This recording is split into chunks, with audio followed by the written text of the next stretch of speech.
आपका स्वागत है स्टोरी यूनिवर्स में। निशा, वोल्गा से गंगा, राहुल सांकृत्यायन। राहुल सांकृत्यायन का नाम भारतीय साहित्य और यात्रा लेखन में अत्यंत महत्वपूर्ण है। उन्होंने अपने लेखन से कई पीढ़ियों को प्रेरित किया है।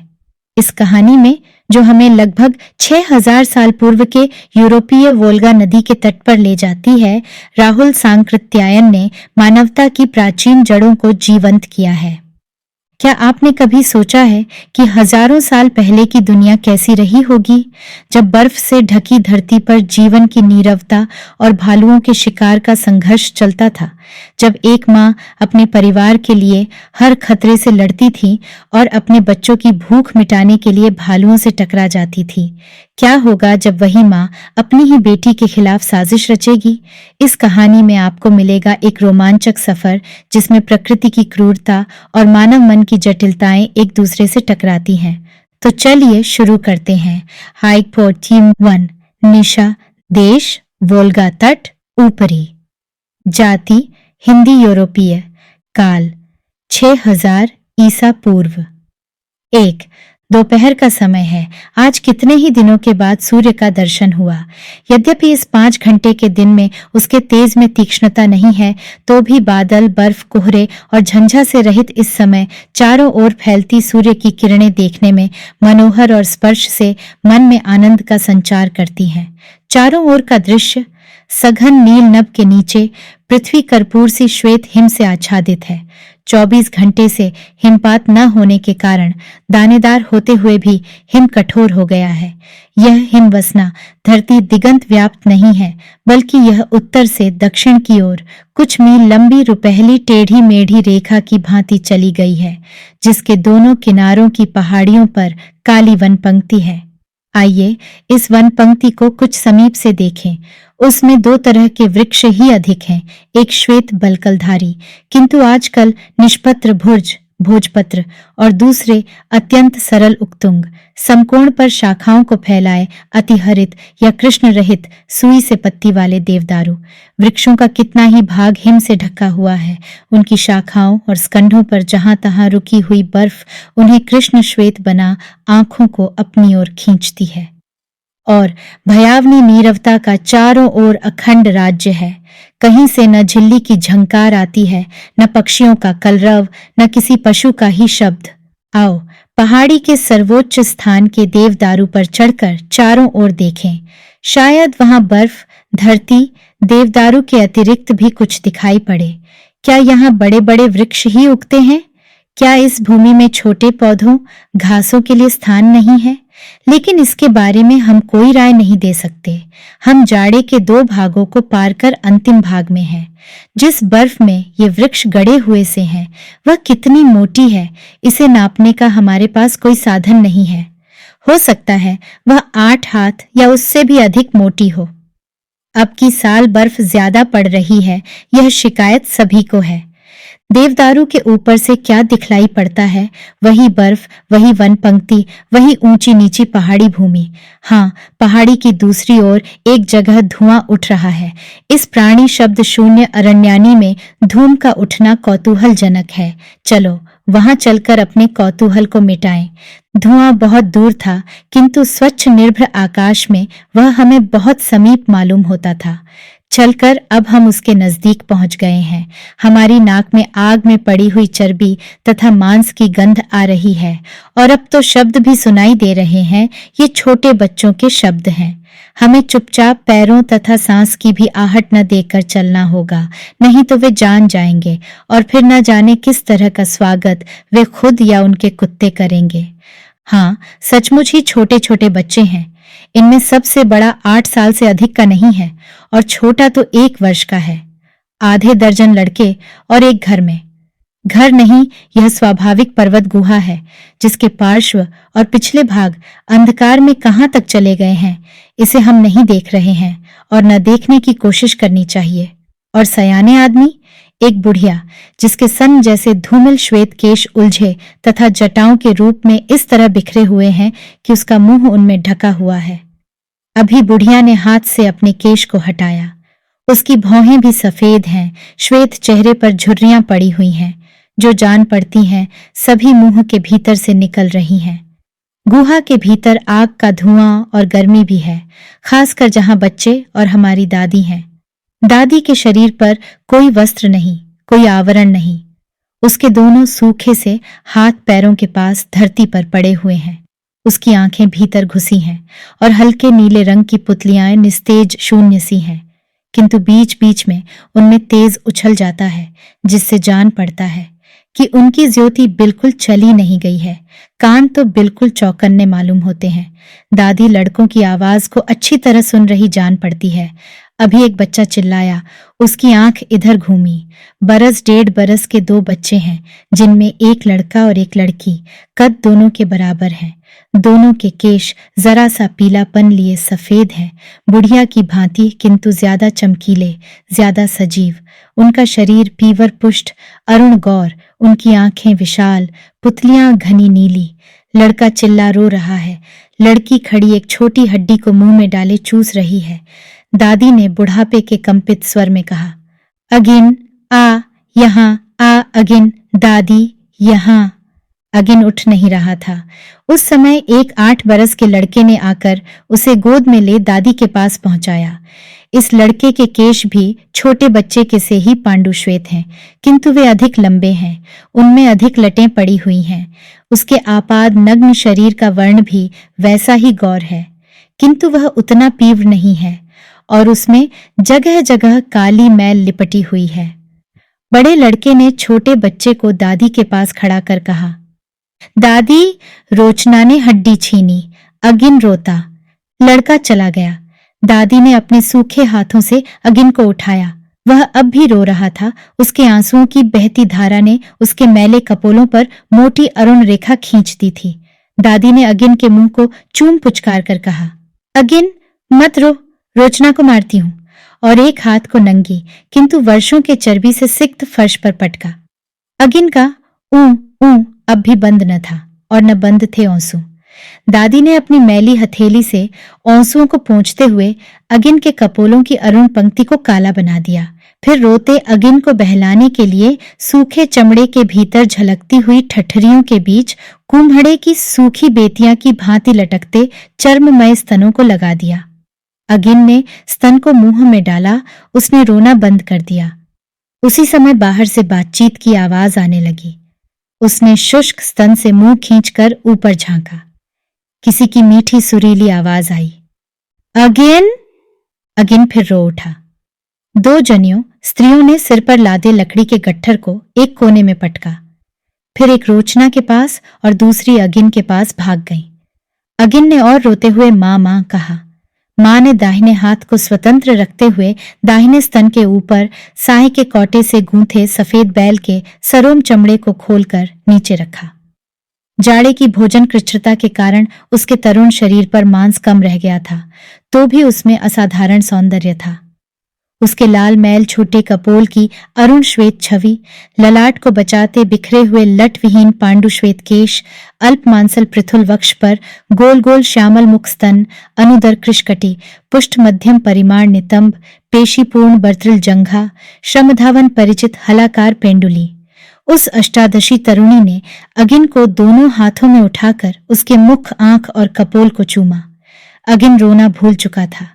उसके लाल होठों में से निकलकर सफेद देंतुलियां चमक रही थीं। उसकी आंखें अर्धमुद्रित थीं। गालों में छोटे छोटे गड्ढे पड़े हुए थे। नीचे गिरे वृषभ चर्म पर तरुणी बैठ गई और उसने अगिन के मुंह में अपने कोमल स्तनों को दे दिया। अगिन अपने दोनों हाथों से पकड़े स्तन को पीने लगा। इसी समय दूसरी नग्न तरुणी भी रोचना को लिए पास आकर बैठ गई। उनके चेहरे को देखने से ही पता लग जाता था कि दोनों बहनें हैं। 2 गुहा में उन्हें निभृत बातचीत करते छोड़ हम बाहर आ देखते हैं।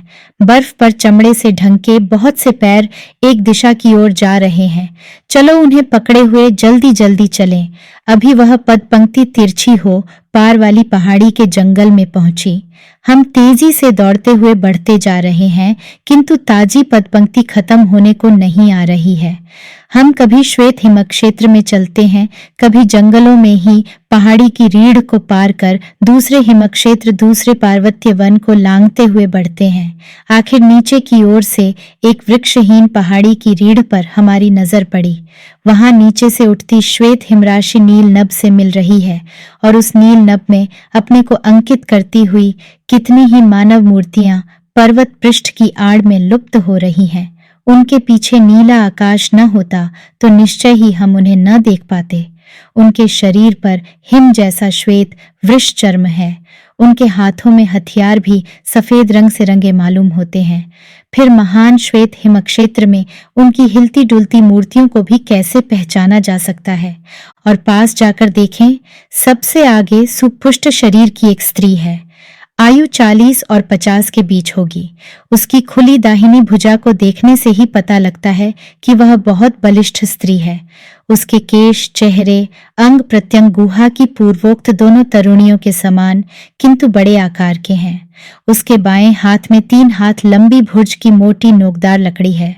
दाहिने में चमड़े की रस्सी से लकड़ी के बेंत में बंधा घिसकर तेज किया हुआ पाषाण परशु है। उसके पीछे पीछे 4 मर्द और 2 स्त्रियां चल रही हैं। एक मर्द की आयु स्त्री से कुछ अधिक होगी, शेष 26 से 14 वर्ष के हैं। बड़े मर्द के केश भी वैसे ही बड़े बड़े तथा पांडुश्वेत हैं। उसका मुंह उसी रंग की घनी दाढ़ी मुंह से ढंका हुआ है। उसका शरीर भी स्त्री की भांति ही बलिष्ठ है। उसके हाथों में भी वैसे ही 2 हथियार हैं। बाकी 3 मरियों में 2 उसी तरह की घनी दाढ़ी मूछों वाले, किंतु उम्र में कम है। स्त्रियों में एक 22, दूसरी 16 से कम है। हम गुहा के चेहरों को देख चुके हैं और दादी को भी। सबको मिलाने से साफ मालूम होता है कि इन सभी स्त्री पुरुषों का रूप दादी के सांचे में ढला हुआ है। इन नर नारियों के हाथ के लकड़ी, हड्डी और पत्थर के हथियारों और उनकी गंभीर चेष्टा से पता लग रहा है कि वे किसी मुहिम पर जा रहे हैं। पहाड़ी से नीचे उतरकर अगुवा स्त्री मां कहिए बाईं ओर घूमी। सभी चुपचाप उसके पीछे चल रहे हैं। बर्फ पर चलते वक्त चमड़े से उनके बंके पैरों से जरा भी शब्द नहीं निकल रहा है। अब आगे की ओर लटकी हुई प्रागभार पहाड़ बड़ी चट्टान है, जिसकी बगल में कई चट्टानें पड़ी हुई हैं। शिकारियों ने अपनी गति अत्यंत मंद कर दी है। वे तितर बितर होकर बहुत सजग हो गए हैं। वे सारे पैरों को चीरकार बहुत देर करके एक पैर के पीछे दूसरे पैर को उठाते, चट्टानों को हाथ से स्पर्श करते आगे बढ़ रहे हैं। माँ सबसे पहले गुहा के द्वार खुलाव पर पहुंची। वह बाहर की सफेद बर्फ को ध्यान से देखती है। वहां किसी प्रकार का पद चिन्ह नहीं है। फिर वह अकेले गुहा में घुसती है। कुछ ही हाथ बढ़ने पर गुहा घूम जाती है। वहां रोशनी कुछ कम है।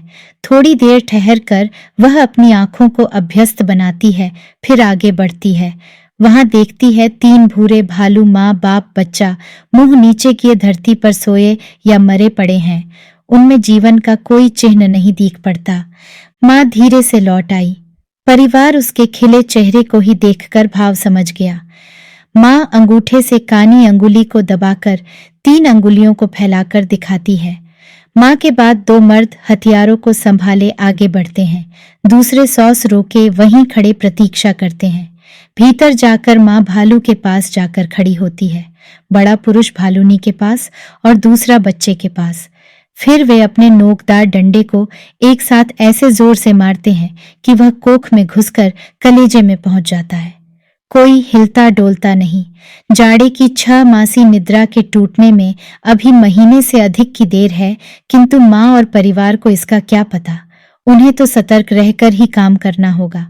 डंडे की नोक को 3-4 बार और पेट में घुसा वे भालू को उलट देते हैं। फिर निर्भय हो उनके अगले पैरों और मुंह को पकड़कर घसीटते हुए उन्हें बाहर लाते हैं। सभी खुश हो हंसते और जोर जोर से बोलते हैं। बड़े भालू को चित्त उलटकर माँ ने अपने चमड़े की चादर से एक चकमक पत्थर का चाकू निकाला, फिर घाव की जगह से मिलाकर पेट के चमड़े को चीर दिया। पत्थर के चाकू से इतनी सफाई के साथ चमड़े का चीरना अभ्यस्त और मजबूत हाथों का ही काम है। उसने नरम कलेजे का एक टुकड़ा काटकर अपने मुंह में डाला, दूसरा सबसे छोटे 14 वर्ष के लड़के के मुंह में। बाकी सभी लोग भालू के गिर्द बैठ गए। माँ सबको कलेजे का टुकड़ा काटकर देती जा रही थी। एक भालू के बाद जब माँ ने दूसरे भालू पर हाथ लगाया, उस वक्त षोडशी तरुणी बाहर गई। उसने बर्फ का एक डल्ला मुंह में डाला। उसी वक्त बड़ा पुरुष भी बाहर आ गया। उसने भी एक डल्ले को मुंह में डाल षोडशी के हाथ को पकड़ लिया। वह जरा झिझक कर शांत हो गई। पुरुष उसे अपनी भुजा में बांध एक ओर ले गया। षोडशी और पुरुष हाथ में बर्फ का बड़ा डला लिए जब भालू के पास लौटे, तब दोनों के गालों और आंखों में ज्यादा लाली थी। पुरुष ने कहा, मैं काटता हूं मां, तू थक गई है। मां ने चाकू को पुरुष के हाथ में दे दिया। उसने झुककर 24 वर्ष के तरुण के मुंह को चूमा, फिर उसका हाथ पकड़कर बाहर चली गई। उन्होंने 3 भालुओं की कलेजी को खाया। 4 मांस के निराहार सोए भालुओं में चर्बी कहाँ से रहेगी। हाँ, बच्चे भालू का मांस कुछ अधिक नरम और सुस्वादु था, जिसमें से भी कितना ही उन्होंने खा डाला। फिर थोड़ी देर विश्राम करने के लिए सभी पास पास लेट गए। अब उन्हें घर लौटना था। नर मादा भालुओं को 2-2 आदमियों ने चमड़े की रस्सी से चारों पैरों को बांध डंडे के सहारे कंधे पर उठाया और छोटे भालू को एक तरुणी ने। मां अपना पाषाण परशु संभले आगे आगे चल रही थी। उन जांगल मानवों को दिन के घड़ी घंटे का पता तो था नहीं, किंतु वे यह जानते थे कि आज चांदनी रात रहेगी। थोड़ा ही चलने के बाद सूर्य क्षितिज के नीचे चला गया जान पड़ता था, किंतु वह गहराई में नहीं गया, इसीलिए संध्या राग घंटों बना रहा, और जब वह मिटा तब धरती, अंबर सर्वत्र श्वेतिमा का राज हो गया।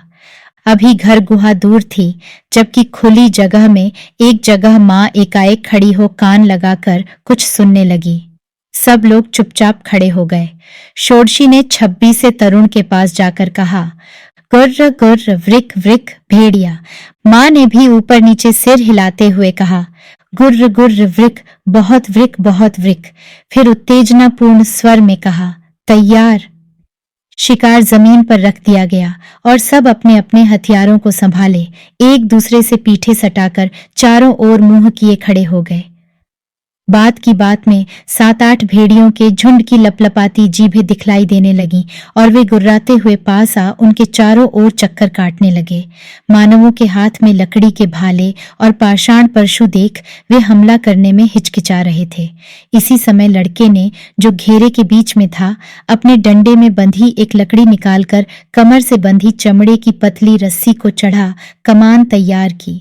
फिर न जाने कहाँ छिपाए हुए तीक्ष्ण पाषाण फल वाले बाण को निकाल 24 पुरुष के हाथ में थमा उसे भीतर कर खुद उसकी जगह आ खड़ा हो गया। 24 पुरुष ने प्रत्यंचा को और कसा, फिर तानकर टंकार के साथ बाण छोड़ एक भेड़िए की कोख में मारा। भेड़िया लुढ़क गया, किंतु फिर संभल कर जिस वक्त वह अंधाधुंध आक्रमण की तैयारी कर रहा था, उसी वक्त उस पुरुष ने दूसरा बाण छोड़ा। अब की भेड़िए को घाव करारा लगा था। उसे निश्चल देख दूसरे भेड़िए उसके पास पहुंच गए। पहले उन्होंने उसके शरीर से निकलते हुए गर्म खून को चाटा, फिर वे उसे काट कर खाने लगे। उन्हें खाने में व्यस्त देख फिर लोगों ने शिकार उठाया और सतर्कता के साथ दौड़ते हुए आगे बढ़ना शुरू किया। अब की बार माँ सबसे पीछे थी और बीच बीच में घूम घूम कर देखती जाती थी। आज बर्फ नहीं पड़ी थी, इसलिए उनके पैरों के चिन्ह चांदनी रात में रास्ते को अच्छी तरह बतला सकते थे।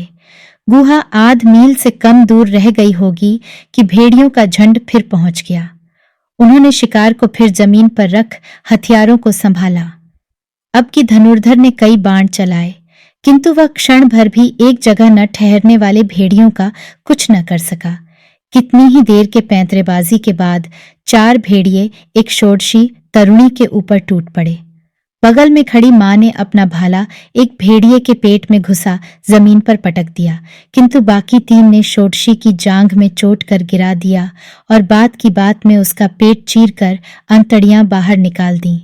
जिस वक्त सबका ध्यान षोडशी को बचाने में लगा था, उसी वक्त दूसरे 3 ने पीछे से खाली पा 24 पुरुष पर हमला किया और बचाव का मौका जरा भी दिए बिना जमीन पर पटक कर उसकी भी लात फाड़ दी।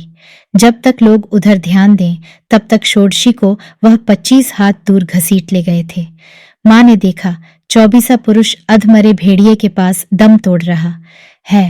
अधमरे भेड़िए के मुंह में किसी ने डंडा डाल दिया, किसी ने उसके अगले दोनों पैर पकड़ लिए, फिर बाकी ने मुंह लगाकर भेड़िए के बहते हुए गरम गरम नमकीन खून को पिया। मां ने गले की नाड़ी काटकर उनके काम को और आसान बना दिया। यह सब काम चंद मिनटों में हुआ था। लोग जानते थे कि षोडशी की तुक्का बोटी कर चुकने के बाद ही भेड़िए हम पर आक्रमण करेंगे। उन्होंने मृत प्राय 24 पुरुष को वहीं छोड़ 3 भालुओं और मरे भेड़िए को उठा दौड़ना शुरू किया और वे सही सलामत गुहा में पहुंच गए। आग ढाए ढाए जल रही थी, जिसकी लाल रोशनी में सभी बच्चे तथा दोनों तरुणियां सो रही थीं। दादी ने आहट पाते ही कांपती किंतु गंभीर आवाज में कहा, निशा आ गई? हाँ कहकर मां ने पहले हथियारों को एक ओर रख दिया, फिर वह चमड़े की पोशाक खोल दिगंबरी बन गई। शिकार को रख उसी तरह बाकी सबने भी चर्म परिधान को हटा आग के सुखमय उष्ण स्पर्श को रोम रोम में व्याप्त होने दिया। अब सारा सोया परिवार जाग उठा था। एक मामूली आहट पर जाग जाने के ये लोग बालपन से ही आदी होते हैं। बहुत संभाल कर खर्च करते हुए मां ने परिवार का अब तक निर्वाह कराया था।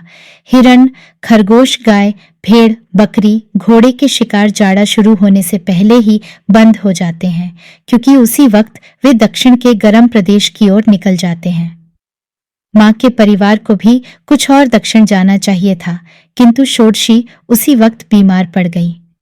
उस समय के मानव धर्म के अनुसार परिवार की स्वामिनी मां का कर्तव्य था कि एक के लिए सारे परिवार की जान को खतरे में न डाले, किंतु मां के दिल ने कमजोरी दिखलाई। आज उन्हें एक छोड़ 2 को खोना पड़ा। अभी शिकारों के लौटने में 2 महीने हैं। इस बीच में देखें और कितनों को देना होता है। 3 भालू और 1 भेड़िया में तो उनका जाड़ा नहीं कट सकता। बच्चे बड़े खुश थे, बेचारे खाली पेट लेटे हुए थे। मां ने पहले उन्हें भेड़िए की कलेजी काट काट कर दी। लड़के हप हप कर खा रहे थे। चमड़े को बिना नुकसान पहुंचाए उतारा। चमड़े का बड़ा काम है। मांस काटकर जब दिया जाने लगा, बहुत भूखों ने तो कुछ कच्चा ही खाया। फिर सबने आग के अंगार पर भून भून कर खाना शुरू किया। अपने भुने टुकड़ों में से एक गाल काटने के लिए मां की सभी खुशमद कर रहे थे। मां ने कहा, बस आज पेट भर खाओ, कल से इतना नहीं मिलेगा। मां उठकर गुहा के एक कोने में गई। वहां से चमड़े की फूली हुई झिल्ली को लाकर कहा, बस यही मधुसुरा है, आज पियो, नाचो, क्रीड़ा करो। छोटों को झिल्ली से घूंट घूंट करके पीने को मिला, बड़ों को ज्यादा ज्यादा। नशा छढ़ाया, आंखें लाल हो आईं। फिर हंसी का ठहाका शुरू हुआ। किसी ने गाना गाया। बड़े पुरुष ने लकड़ी से लकड़ी बजानी शुरू की। लोग नाचने लगे। आज वस्तुतः आनंद की रात थी। मां का राज्य था, किंतु वह अन्याय और असमानता का राज्य नहीं था। बूढ़ी दादी और बड़े पुरुष को छोड़ बाकी सभी मां की संतानें थीं और बूढ़ी के ही बड़ा पुरुष तथा मां बेटा बेटी थे। इसलिए वहां मेरा तेरा का प्रश्न नहीं हो सकता था। वस्तुतः मेरा तेरा का युग आने में अभी देर थी, किंतु हाँ, मां को सभी पुरुषों पर समान और प्रथम अधिकार था। अपने 24 पुत्र और पति के चले जाने से उसे अफसोस न हुआ हो, यह बात नहीं, किंतु उस समय का जीवन अतीत से अधिक वर्तमान विद्यमान की फिक्र करता था। मां के 2 पति मौजूद थे, तीसरा 14 साला तैयार हो रहा था। उसके राज्य के रहते रहते बच्चों में से भी न जाने कितने पति की अवस्था तक पहुंच सकते थे। मां 26 को पसंद करती थी, इसलिए बाकी 3 तरुणियों के लिए एक वह 50 पुरुष ही बचा हुआ था। जाड़ा बीतते बीतते दादी एक दिन सदा के लिए सोई पड़ी मिली। बच्चों में से 3 को भेड़िए ले गए और बड़ा पुरुष बर्फ पिघलने पर उमड़ी नदी के प्रवाह में चला गया। इस प्रकार परिवार 16 की जगह 9 का रह गया। 3 बसंत के दिन थे। चिरमृत प्रकृति में नवजीवन का संचार हो रहा था। 6 महीने से सूखे भुर्ज वृक्षों पर दूसरे पत्ते निकल रहे थे। बर्फ पिघली, धरती हरियाली से ढंकती जा रही थी। हवा में वनस्पति और नई मिट्टी की भींगी भगी मादक गंध फैल रही थी। जीवनहीन दिगंत सजीव हो रहा था।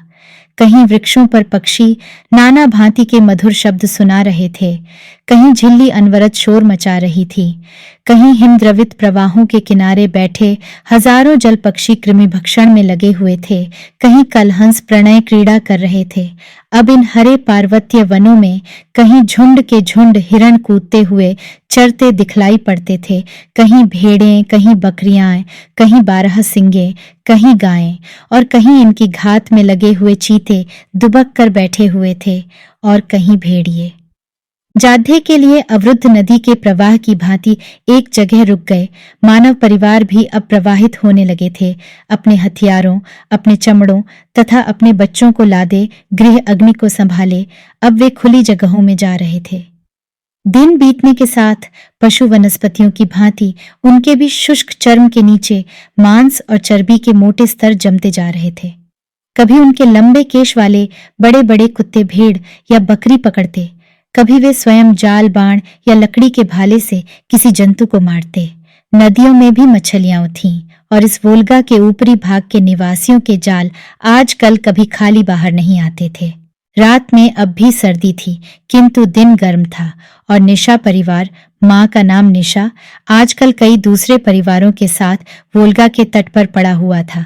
निशा की भांति ही दूसरे परिवारों पर भी उनकी माताओं का शासन था, पिता का नहीं। वस्तुतः वहां किसका पिता कौन है, यह बतलाना असंभव था। निशा को 8 पुत्रियां और 6 पुत्र पैदा हुए, जिसमें 4 लड़कियां और 3 पुत्र अब भी उसकी 55 वर्ष की अवस्था में मौजूद हैं। इनके निशा संतान होने में संदेह नहीं, क्योंकि इसके लिए प्रसव का साक्ष्य मौजूद है, किंतु उनका बाप कौन है, इसे बताना संभव नहीं है। निशा के पहले जब उसकी माँ बूढ़ी दादी का राज्य था, तब बूढ़ी दादी उस वक्त प्रौढ़ा के कितने ही भाई पति, कितने ही पुत्र पति थे, जिन्होंने कितनी ही बार निशा के साथ नाचकर, गाकर उसके प्रेम का पात्र बनने में सफलता पाई थी। फिर स्वयं रानी बन जाने पर निशा की निरंतर बदलती प्रेमाकांक्षा को उसके भाई या सयाने पुत्र ठुकराने की हिम्मत नहीं रखते थे। इसीलिए निशा की जीवित 7 संतानों में किसका कौन बाप है, यह कहना असंभव है। निशा के परिवार में आज वही सबसे बड़ी बूढ़ी और प्रभुताशालिनी भी है, यद्यपि यह प्रभुता देर तक रहने वाली नहीं है। वर्ष 2 वर्ष में वह स्वयं बूढ़ी दादी बनने वाली है, और तब सबसे बलिष्ठ निशा पुत्री लेखा का राज्य होने वाला है। उस वक्त लेखा की बहनों का उससे झगड़ा जरूर होगा। जहां हर साल परिवार के कुछ आदमियों को भेड़िए या चीते के जबड़ों, भालू के पंजों, बैल के सींगों, वोल्गा की बाढ़ों की भेंट चढ़ना है, वहां परिवार को क्षीण होने से बचाना हर रानी माता का कर्तव्य है। तो भी ऐसा होता आया है। लेखा की बहनों में से 1 या 2 अवश्य स्वतंत्र परिवार कायम करने में समर्थ होंगी। यह परिवार वृद्धि तभी रुकती यदि अनेक वीर्य के एक क्षेत्र होने की भांति अनेक रंज का भी एक वीर्य क्षेत्र होता। परिवार की स्वामिनी निशा अपनी पुत्री लेखा को शिकार में बहुत सफल देखती है। वह पहाड़ियों पर हरिणों की भांति चढ़ जाती है। उस दिन एक चट्टान पर बहुत ऊंचे ऐसी जगह एक बड़ा मधुछत्र दिखाई पड़ा, जहां रीछ मधवद भी उसे खा नहीं सकता था। लेकिन लेखा ने लट्ठे पर लट्ठे बांधे। फिर छिपकली की भौती सरकते रात को उसने मशाल से छत्ते को विषैली बड़ी बड़ी मधुमक्खियों को जलाकर उसमें छेद कर दिया। नीचे के चमड़े के कुप्पे में 30 सेर से कम मधु नहीं गिरा होगा। लेखा के इस साहस की तारीफ सारा निशा परिवार ही नहीं, पड़ोसी परिवार भी कर रहा था, किंतु निशा उससे संतुष्ट नहीं थी। वह देख रही थी तरुण निशा पुत्र जितना लेखा के इशारे पर नाचने के लिए तैयार है, उतना उसकी प्रार्थना को सुनना नहीं चाहते। यद्यपि वे अभी निशा की खुल्लम खुल्ला अवज्ञा करने का साहस नहीं रखते। निशा कितने ही दिनों से कोई रास्ता सोच रही थी। कभी उसे ख्याल होता लेखा को सोते में गला दबाकर मार दें, किंतु वह यह भी जानती थी कि लेखा उससे अधिक बलिष्ठ है। वह अकेली उसका कुछ भी नहीं बिगाड़ सकती। यदि वह दूसरे की सहायता लेना चाहे तो क्यों कोई उसकी सहायता करेगा। परिवार के सभी पुरुष लेखा के प्रणय पात्र, कृपा पात्र बनना चाहते थे। निशा की पुत्रियां भी मां का हाथ बटाने के लिए तैयार न थीं। वे लेखा से डरती थीं। वे जानती थीं कि असफल होने पर लेखा बुरी तरह से उनके प्राण लेगी। निशा एकांत में बैठी कुछ सोच रही थी। एकाएक उसका चेहरा खिल उठा। उसे लेखा का परास्त करने की कोई युक्ति सूझ पड़ी। पहर भर दिन चढ़ आया था। सारे परिवार अपने अपने चमड़े के तंबुओं के पीछे नंगे लेटे या बैठे धूप ले रहे थे, किंतु निशा तंबू के सामने बैठी थी। उसके पास लेखा का 3 वर्ष का पुत्र खेल रहा था। निशा के हाथ में दोने में लाल लाल स्ट्रॉबेरी के फल थे। वोल्गा की धारा पास से बह रही थी और निशा के सामने सीधे खड़े अरार तक ढालू जमीन थी। निशा ने एक फल लुढ़काया। लड़का दौड़ा और उसे पकड़कर खा गया। फिर दूसरे को लुढ़काया। उसे थोड़ा और आगे जाने पर वह पकड़ सका। निशा ने जल्दी जल्दी कितने ही फल लुढ़का दिए। बच्चे ने उन्हें पकड़ने के लिए इतनी जल्दी की कि एक बार उसका पैर अरार से फिसल गया और वह धम्म से वोल्गा की तेज धार में जा गिरा। निशा वोल्गा की ओर नजर दौड़ाए चीख उठी। कुछ दूर पर बैठी लेखा ने देखा। पुत्र को न देख वह धार की ओर झपटी। उसका पुत्र धार में अब भी नीचे ऊपर हो रहा था। उसने छलांग मारी और पुत्र को पकड़ लेने में सफल हो गई।